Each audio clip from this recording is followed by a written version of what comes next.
최고의 로펌 김현장 법률사무소가 뽑은 사람들, 거기에서 일하는 사람들은 어떤 사람들일까 궁금증을 해결해드리는 인터뷰 시간. 박재우 변호사님 소개합니다. 서글서글한 인상으로 인사를 해주신 박재우 변호사님은 제가 먼저 소개해드리자면 매년 1,700명씩 배출되는 로스쿨 변호사들이 아주 많아지고 있는 지금 이 시대에 젊은 나이에 사법시험을 통과하신 사시 출신 변호사님입니다. 박재우 변호사님 본인 소개 한번 부탁드리겠습니다. 안녕하십니까. 사법시험 그리고 김현장 출신 변호사 박재우입니다. 잘 부탁드리겠습니다. 네이버 블로그 키워드인 줄 알았는데 사법시험 출신, 파워링크의 사법시험 출신 변호사, 김현장 출신 변호사. 굉장히 핵심을 말씀해 주셨는데 그렇죠. 저희가 갖고 싶어도 갖지 못하는 그 이름 사법시험. 사법시험 출신이시면은 몇 년도에 사법시험 합격하셨나요? 제가 합격한 건 2016년에 합격했습니다. 2016년. 2017년도에 사법시험이 없어진 것으로 알고 있는데 맞나요? 예, 맞습니다. 문 짝 닫기 바로 직전에. 바로 네. 문 닫히기 직전에 네. 본인 한 요만큼까지 네, 끌려가기 직전에 요만까지 스퍼트를 딱. 거의 닫으시면서 들어가셨는데 그때 사법시험 몇 명 뽑을 때? 저희 맞죠? 때가 100명 뽑았습니다. 100명. 예. 와, 진짜 문이 좁기는 좁네요. 예, 원래는 한 1000명 정도 뽑았는데 점차적으로 이제 줄어가면서 저희 때는 100명으로 줄었었습니다. 썸네일이 지금 나오거든요. 그래서 사법시험 출신 변호사, 김현장 출신 변호사, 사법시험 100명 뽑을 때 변호사. 또 1000명 그렇죠. 조금 다르다라는 거를 이제 차별화할 수 있는. 근데 그러면은 08학번 맞으시죠? 예, 맞습니다. 08학번이시면 그때 로스쿨이 처음 생겼을 때였던 걸로 기억을 하거든요. 예, 맞습니다. 그러면은 예. 그 둘 중에서 뭐 사법시험은 사실 될 수도 있고 안 될 수도 있는 건데 그렇게 상남자의 길을 선택하신 이유가 따로 있으십니까? 사실 리스크 테이킹이긴 하죠. 그렇지만 제가 있을 때는 그래도 아무래도 사법시험이 좀 더 사회적으로 좀 좋은 평가를 받는다는 인식이 있어가지고 조금 도전을 했었습니다. 제가 좀 민감한 질문을 드리자면 예, 아니요로만 답변해 주셨으면 좋겠습니다. 사시 출신 변호사가 로스쿨 출신보다 낫다. 하나, 둘, 셋. 네니오로 하겠습니다. 자, 다시 한번 질문 드릴게요. 사시 출신 변호사가 로스쿨 출신 변호사보다 더 잘한다. 하나, 둘, 셋. 네니오가 맞을 것 같습니다. 예, 어쩔 이러면은 수 이제 없이. 진행이 좀 안 예. 되는데 대체 왜 그런 답변을 하시는 거죠?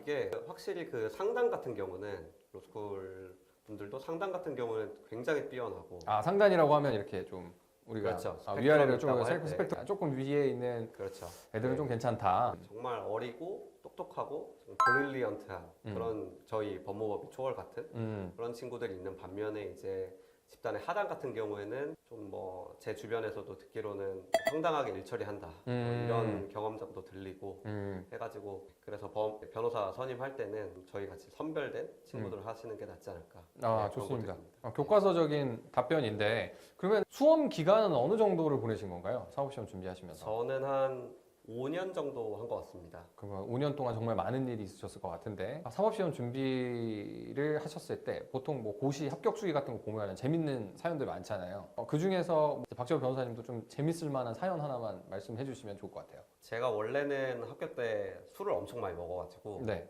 학점이 되게 낮았다가 네. 이제 공부를 해야 되니까 정신 차리자 하고 머리를 깎고 산에서 절에 가가지고 공부를 했습니다. 머리를 깎으셨대. 머리를? 예, 그래서 동자승 마냥 진짜 머리를 깎고 가가지고 청설모들이랑 같이 잣 까먹고 청소모들이랑 빡빡 미신 건가요? 예, 맞습니다. 어디서 미용실 가가지고 빡빡 미신 네, 건가요? 블루클럽 가고 쭉 빡빡 밀고 정말로 이렇게 절에 들어가줬다는 스토리는 이렇게 직접 겪으신 분한테 되게 신기하네요. 네, 근데 사실 가가지고 한 달 정도는 좀 열심히 했는데 그 다음에는 이제 거기 외교관 준비하시는 형님 있었거든요. 네. 그분이랑 막걸리 마시고 친구들 놀러 오면 계곡에서 놀고 네. 이래가지고 결국에는 공부는 남들이 하는 것처럼 다 하는 게 결론이다.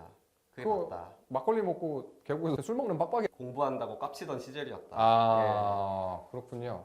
머리를 밀고 놀면 더 재밌는지 궁금합니다. 그렇죠. 남들 볼 일이 없으니까 보던 말도 어쩌라. 좀 스님들이랑도 좀 막걸리 한잔 할 기회가 있으셨는지. 거기가 주지스님이 90세이셨어요. 그래가지고 아마 같이 드셨으면. 굉장히 재밌는 스토리인데 그러면 가셨다가 이제 내려오셔가지고 열심히 공부해서 합격을 하셨고 네. 그 다음에 이제 사법연수원을 거친 후에 김현장 법률사무소 우수한 성적으로 졸업을 하셨기 때문에 아마 김현장에 들어가셨을 것 같아요. 그러면 판사, 검사, 변호사 이런 길이 있었는데 김현장에 들어가셨을 정도면 판사나 검사나 이런 것도 충분히 생각해 보셨을 만한 선택의 범주 안에 있었을 것 같아요. 근데 변호사, 그러니까 김현장 법률사무소를 선택하신 이유가 따로 있으셨나요? 아, 제가 원래 맨 처음에 법대를 갔었을 때는 검사도 생각이 있었는데요. 그런데 제가 군대에서 군검사 업무를 하다 보니까 검사 일을 하다 보면 어쨌든 적대적인 사람을 계속 봐야 되잖아요. 근데 네. 되게 힘들고 오히려 저는 저가 전문 지식을 통해서 남을 돕고 그분의 약간 신임을 받고 점차적으로 그분도 발전하고 저도 발전한 약간 그런 게 더 마음에 들어가지고 김현장에 가게 됐습니다. 도움을 주고 신임을 받고 하는 거는 김현장만 할 수 있는 건 아닐 텐데 네. 그 중에서도 국선 변호인이라든지 네, 네. 여러 가지 뭐 법률구조공단이라든지 꿈을 펼칠 수 있는 길은 많았을 거라고 생각하는데 두 가지 이유가 있는데 첫 번째로는 어쨌든 처음부터 그냥 국선을 하게 되면 제가 경험해 볼 수 있는 사건들이 한정적인데 김현장 같은 경우에는 어쨌든 신문에 나오는 그런 대규모 사건들 보통 변호사들이 경험할 수 없는 정말 그런 사건들을 많이 다뤄볼 수가 있어서 제 성장에도 도움이 될 것이라고 생각했고요. 두 번째는 어쩔 수 없이 저도 인간이다 보니까 금전적인 그런 고려가 있었습니다. 맞습니다. 그러면은 김현장 법률사무소를 또 퇴사하신 이유는 어떤 것 때문에 퇴사하셨나요? 김현장 맞습니다. 자, 감사합니다. 네. 우리 너무 답변이 길어지는 것 같아서 네. 제가 이제 중요한 부분 추리도록 하겠습니다. 아예 뭐 농담이었고요. 가장 중요한 이유가 있다면 그거 말고는 사실 김현장에서 정말 그 대규모 사건들 많이 해보고 그랬는데 제가 개인적으로 가장 재밌었고 보람을 느꼈던 거는 그 기업 오너분의 그 상속 사건이었는데 그분이 저를 좀 사건을 하다 보니까 신임을 많이 하셨던 것 같아요. 그래가지고 그지 깽깽이 같은 그런 사기꾼들도 되게 많이 사업상 이제 만나잖아요. 네. 그런 잡사건들도 제가 다 처리를 하면서 저는 그런 게 재밌었습니다. 그분의 어떤 신임을 받고 저도 이렇게 도움을 드리면서 각자 이렇게 발전이 되는 그런 거를 하기에는 김현장보다 나오는 게 낫겠다라는 생각이 들어서 나오게 되었습니다. 네, 회장님, 박재우 변호사님 퇴사하셨다고 하니까 혹시 이 영상을 보고 계시다면 좀 잘 부탁드리겠습니다.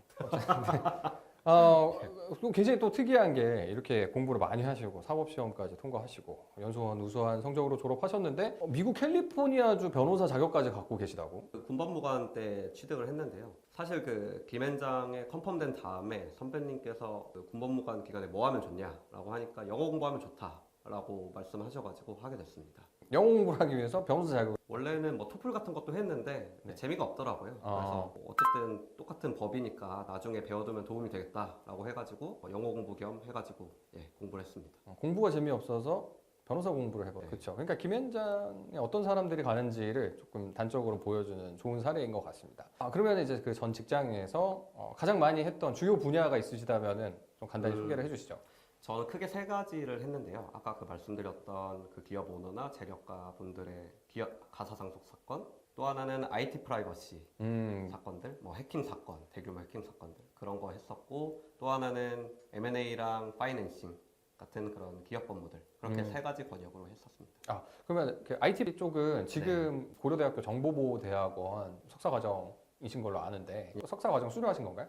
예, 맞습니다. 그것도 법무관 때 그렇군요. 했었습니다. 그것도 이제 그 분야인 거죠? 학위를 지금 뭐 예, 수료하신 맞습니다. 사이버 세큐리티. 좋습니다. 뭐 디지털 포렌식이라든지 예, 이런 맞습니다. 분야. 그래서 만약에 핸드폰 뺏겼다, 네. 핸드폰 압수수색 해갔다. 그렇죠. 이제 그런 이제 부분이 아시겠지만 요새는 가장 중요한 정보들이 휴대폰에 있잖아요. 네. 그래서 그런 디지털 포렌식이나 그런 것들도 제가 미리 좀 준비를 하고 공부를 해서 전문성으로 쌓으면 좋겠다라는 생각을 해서 배우게 됐습니다. 뭐 어마어마한 여러 가지 이제 공부들을 많이 하신 것 같습니다. 이렇게 훌륭하신 여러 가지 이력 중에 내가 미처 이야기하지 못했다. 좀 설명하고 싶다.